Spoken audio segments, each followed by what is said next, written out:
encore une fois. Mais c'est si bon quand tu es là.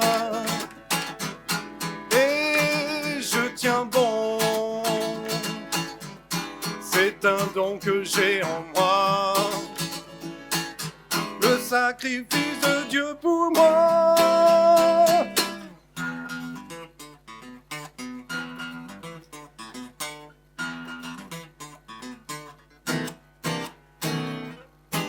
Merci les musiciens. Bonjour à tous ceux qui nous rejoignent sur le net. Que Dieu vous bénisse. Amen.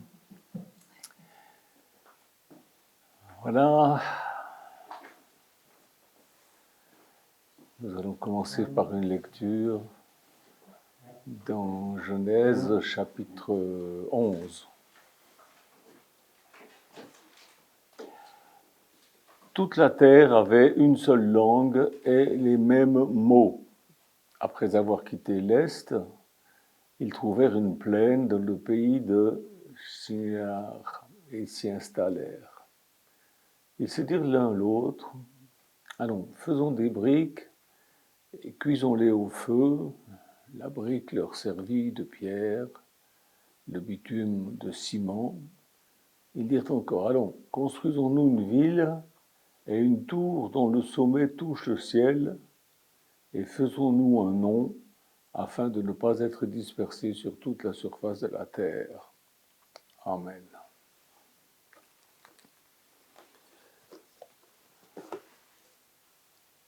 Oui.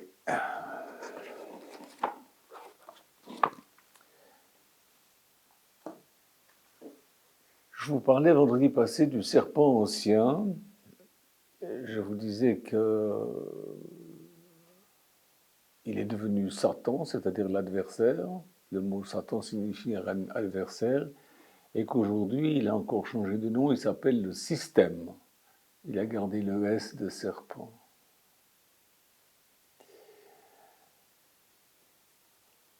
Ces trois-là ne sont pas une trinité de démons. Ce ne sont pas trois personnes distinctes qui constituent une seule personne unique. C'est toujours le même sale esprit qui change de masque suivant les époques et surtout par rapport au rôle qu'il doit jouer. Le serpent ancien, Satan, le système, ce sont trois noms qui définissent les trois manifestations différentes de ce même esprit. De même, le Père, Fils, Saint-Esprit sont trois mots qui différencient, qui caractérisent, ils sont différents, ces noms, ces mots, ils différencient, qui caractérisent les différentes fonctions du même personnage. Il n'y a pas trois dieux. Dieu agit différemment selon les dispensations différentes et le dogme absurde de la Trinité a été démontré comme absurde. Il y a que ceux qui ne lisent pas la Bible ou qui la lisent mal ou qui sont hyper religieux, qui sont pris dans le système, qui y croient. Trinité. Un Dieu unique à trois têtes. Non, mais quoi encore? Il faut savoir que Dieu n'a pas créé le mal, le mensonge et l'iniquité. Dieu a créé le serpent préprogrammé de telle façon qu'il produirait l'iniquité. Ça, c'est vrai. Dieu n'a pas été surpris quand il a vu que Satan tentait Ève et que Ève a succombé, puis qu'ensuite Adam a succombé. Il n'a pas été surpris du tout. Il l'avait déjà décidé parce que Dieu voulait se manifester comme sauveur, comme guérisseur. Mais il ne pouvait pas le faire si personne n'était perdu et si personne n'était malade. Et me dire c'est monstrueux, bon, ça vous regarde, vous pensez ce que vous voulez. Dieu avait un plan et il a mis son plan à exécution. Les anges et les démons n'ont aucun libre arbitre. Ils ne peuvent agir que selon leur programmation. Voilà. Le Créateur avait un grand plan Et pour accomplir ce plan, il a créé l'outil principal, indispensable et adéquat, le serpent, qui était l'animal le plus rusé qui vivait hors du jardin. Et Adam et Ève devaient garder le jardin. Et ce serpent, qui était debout, qui parlait, qui était comme un homme, il s'est introduit dans le jardin, il a commencé à ruser avec la femme. Et puis il a évolué en adversaire, en Satan. Et puis il s'est perfectionné en devenant le système de ce monde. Souvenez-vous de ce que je vous disais vendredi passé, le mensonge ne peut pas exister s'il n'y a pas une vérité au préalable. Le serpent, cet esprit rusé, a existé et régné depuis l'histoire de Adam et Ève, de Ève et Adam, il faut être poli. Et je vais vous révéler une chose importante. Le règne du serpent a changé vers 1900. Le serpent a connu un règne formidable pour tromper le peuple juif des dizaines et des dizaines de fois. Vous avez qu'à lire l'Ancien Testament, vous verrez comment ils ont été trompés, roulés dans la farine. Et pendant des millénaires, ils ont été trompés. Et puis les chrétiens, pendant à peu près 2000 ans aussi, ils ont été bien roulés dans la farine. Il a eu, ce serpent, ce Satan, il a eu son apogée au Moyen-Âge, à l'époque où le Vatican régnait en maître absolu pour accomplir ses basses besognes. Oh, maintenant, il ressemble à une vieille dame à qui on confierait le bon Dieu sans confession, mais à cette époque, l'esprit du serpent ancien était légaliste, religieux, noir, sanglant, meurtrier. Mes ancêtres qui vivaient à Grenoble ont presque tous été massacrés par l'Église catholique. Quelques-uns ont réussi à fuir en Suisse, c'est pour ça que je suis vivant. L'odeur qui était agréable aux narines de cette fausse église, c'était l'odeur de la chair humaine qui grillait sur les bûchers. Faut pas avoir honte de le dire, faut le dire. Parce que c'est vrai. Et cet esprit de serpent a évolué, s'est métamorphosé pour envoûter les gens, les séduire autrement.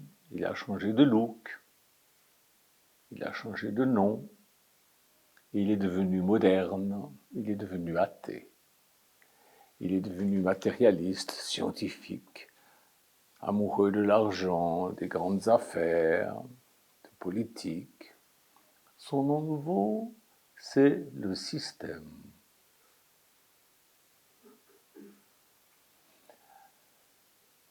De même que le Tout-Puissant s'est manifesté aux humains dans la dispensation comme Yahvé d'abord, et puis ensuite sous la forme humaine, il est devenu homme parmi les hommes, c'était Jésus, le Fils de Dieu.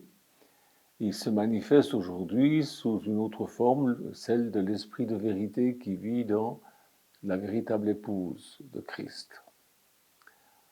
Notre Dieu Tout-Puissant est un, il est omniprésent, et l'esprit du serpent, qui est le singe de Dieu, il imite Dieu, il veut absolument...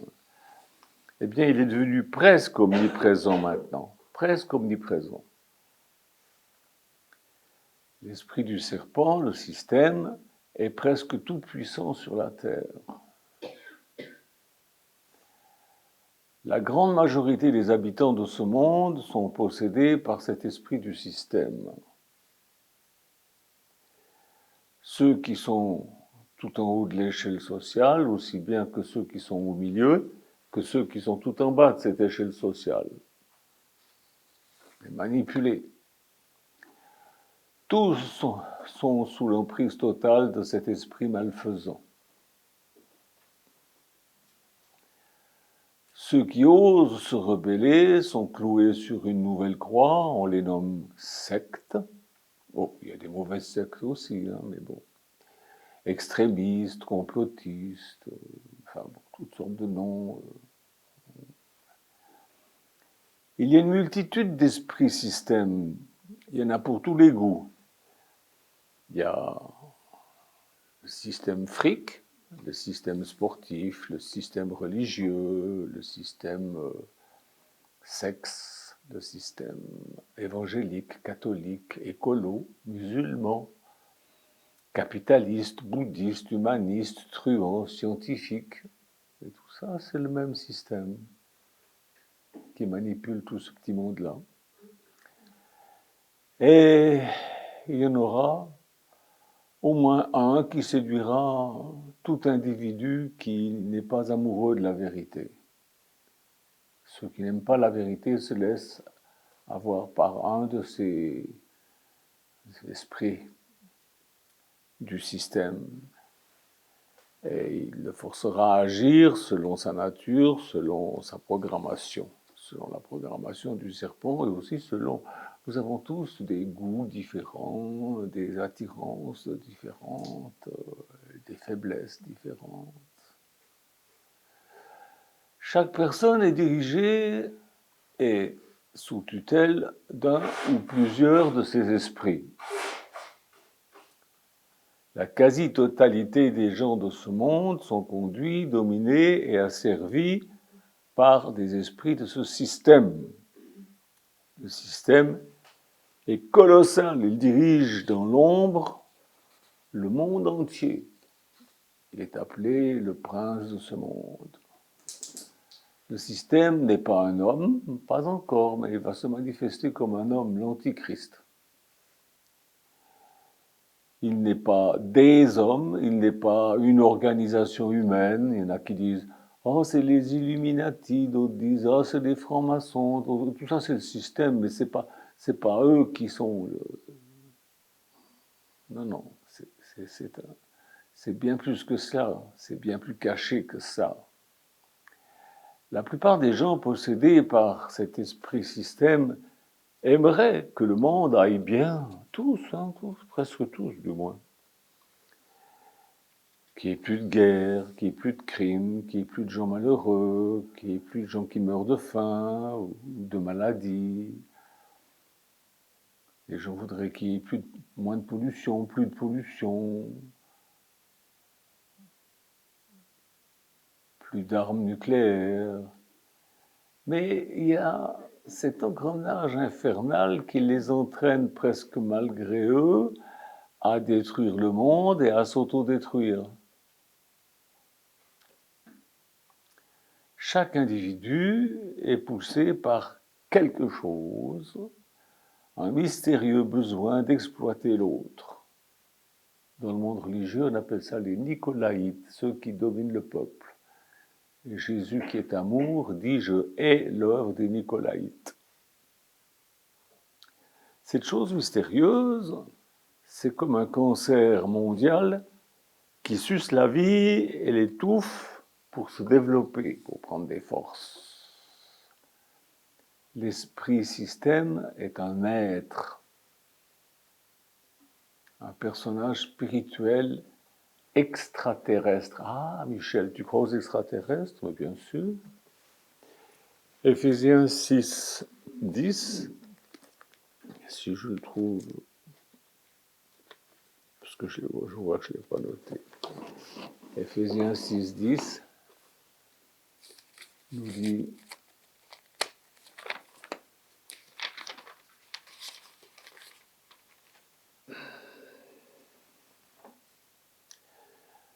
revêtez-vous de toutes les armes de Dieu afin de pouvoir tenir ferme contre toutes les manœuvres du diable. En effet, ce n'est pas contre les gens, contre l'homme que nous avons à lutter, mais contre les puissances, les autorités, les souverains de ce monde de ténèbres, contre les esprits du mal dans les lieux célestes.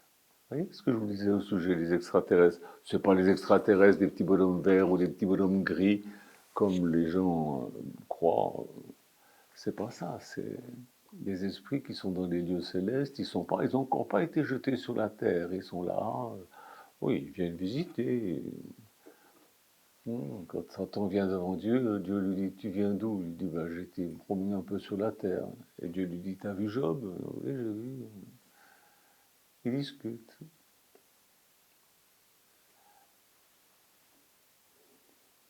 Il est l'œil invisible situé au sommet de la pyramide, tout en haut du système. Il manipule tout ça. Sa force principale, c'est la puissance du mensonge. Cette chose n'est ni matérielle, ni humaine, elle est spirituelle. Vous savez, le serpent ancien dans le jardin d'Éden, il a bien failli, et au bout d'un moment, il est mort. Plusieurs disent qu'il est mort dans le déluge, enfin, j'en sais rien, c'est pas écrit, mais ce qui est sûr, c'est que son esprit est toujours vivant, et c'est cet esprit-là, l'esprit du système, l'esprit du serpent ancien. C'est un esprit, et chaque personne sensée sait que le système conduit l'humanité à sa perte. Mais il se laisse séduire quand même. Il se laisse séduire quand même. Tout son pouvoir de séduction est basé sur l'avidité inassouvissable de l'homme à satisfaire son ego insatiable.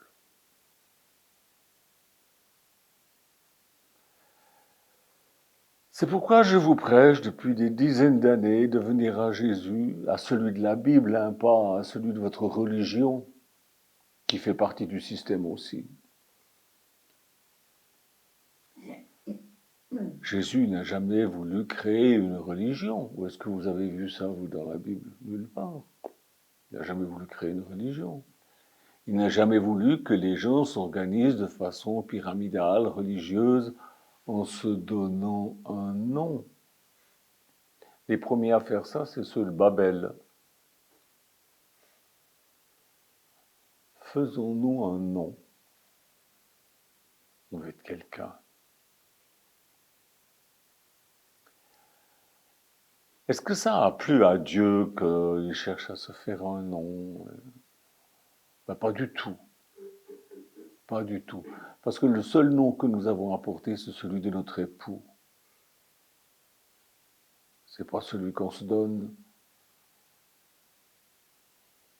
Pentecôtiste, baptiste, catholique, évangélique, élim, mormon, que sais-je. Nous n'avons pas de nom. Faisons-nous un nom. Genèse 1, 11, 1 à 8, comme je vous l'ai lu tout à l'heure. Ça n'a pas plu à Dieu. Alors pourquoi les religieux qui disent aimer Dieu se donnent des noms? Pourquoi? C'est le système qui les pousse. C'est le serpent ancien qui les pousse. Et puis ils marchent dedans. Ils disent Alléluia.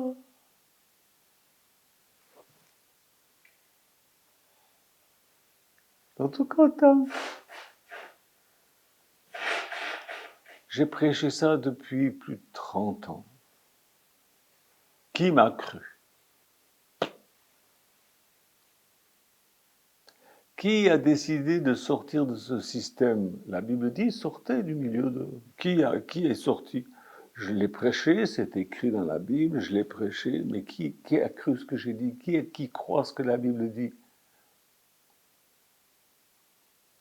Les catholiques disent sortez des protestants, les protestants disent sortez des catholiques, les protestants disent sortez des pentecôtistes, les pentecôtistes disent sortez des baptistes. C'est pas ça, c'est venir simplement à Jésus sans ce système, avec un pape infaillible ou un bureau central infaillible.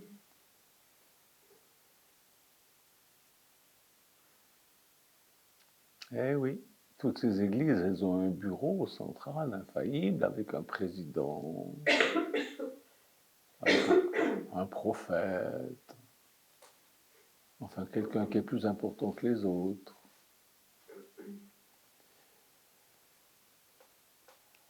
La Bible nous dit que le cavalier du 4e sceau parcourt la terre. Oui. Et il nous est dit qu'il a le pouvoir de tuer 2 milliards de personnes. Et ça, c'est pour notre génération. Ça va venir très bientôt. Très bientôt. Vous allez voir. Vous le verrez. Vous serez étonnés, vous serez frappés de stupeur. Ceux qui sont encore vivants. Alors je vous pose la question, parce que l'épouse va être enlevée, mais vous qui ne serez pas enlevés, dans quel camp serez-vous? C'est la question que je vous pose. Soyez spirituels, ne suivez pas le système.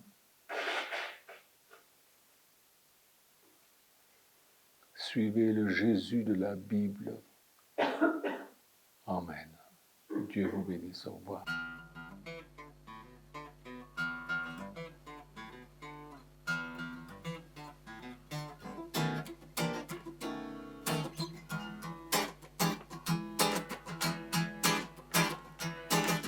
Là-haut, tout là-haut, emmène-moi.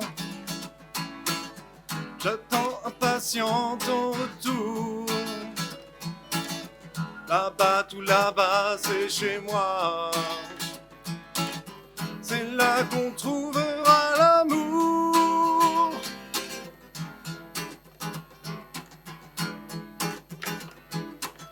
Je ne veux pas me contenter de t'attendre. Enseigne-moi tes lois. Ta parole est pour moi si tendre. Pourtant tu exiges de moi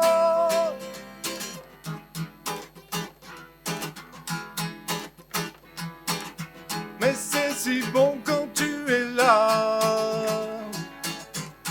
Et je tiens bon. C'est un don que j'ai en moi. Le sacrifice de Dieu pour moi.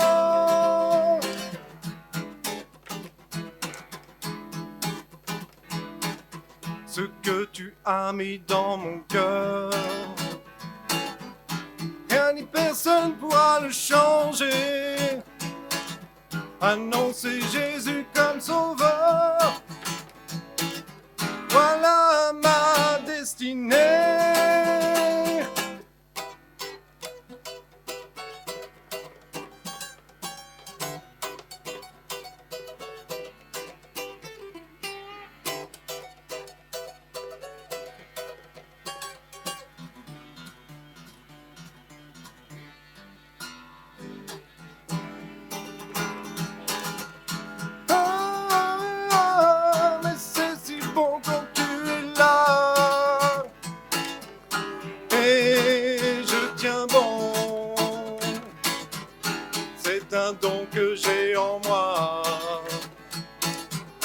Sacrifice de Dieu pour moi. Encore une fois. Mais c'est si bon quand tu es là. Et je tiens bon. C'est un don que j'ai en moi. Le sacrifice de Dieu pour moi.